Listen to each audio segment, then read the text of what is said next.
پسر انقدر در یخچال از تو باز و بسته کردی قیش افتاده داره کنده میشه.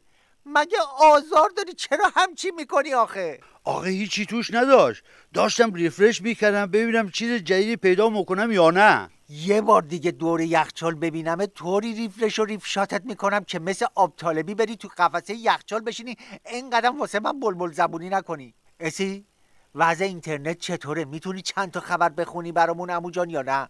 راستش هیچی بالا نمیاد.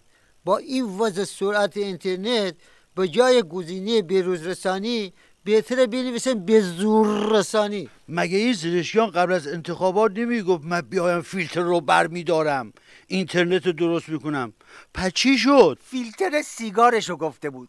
قبل انتخابات از این شیکرا زیاد میخوردن. والا الان که نت اینقدر کن شده اگر بخوام توییت بزنم تا توییتم ارسال بشه طرز فکرم در مورد نوشتم دیگه عوض شده. عمو صفدر خدا لعنتشون کنه که یه جای آباد تو این مملکت برای جوونا باقی نذاشتن.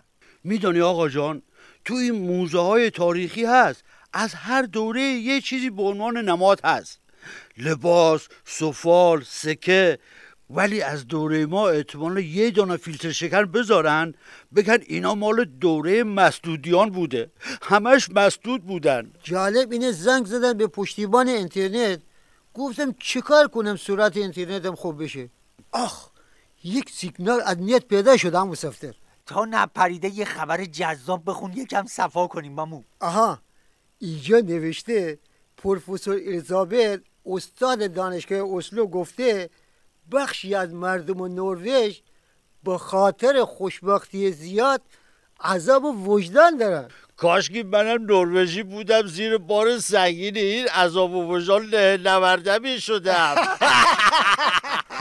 منم دلم عذاب و وجدان ناشی از خوشبختی زیاد مردم نروژ میخواد. یه بلیت اینجا رو براشون بگیرن کمی زندگی تو جهنم رو تجربه کنن عذاب وجداناشون میخوابه.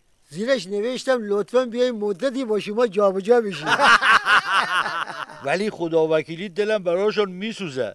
این نروژی ها آدمای بدبختی هستن. چرا؟ آخه تو کل عمرشان یه ذره بدبختی نمیبینن که معنی خوشبختی رو بفهمن. چون آخون ندارن. یه ولی فقیه بهشون بده سر یه سال نروژ رو تبدیل به صحرای سینا میکنه. بچه اگه به جای ارسال ولی فقیه و بدبخت کردن دیگران عضبا رو همینجا زیر گل فرو ببریم، به چند سال نشده نروژیا صف میبندن بیان ایران زیبای بدون آخوند ما رو ببینن. گل گفتی آقا جان. خودم میدونم.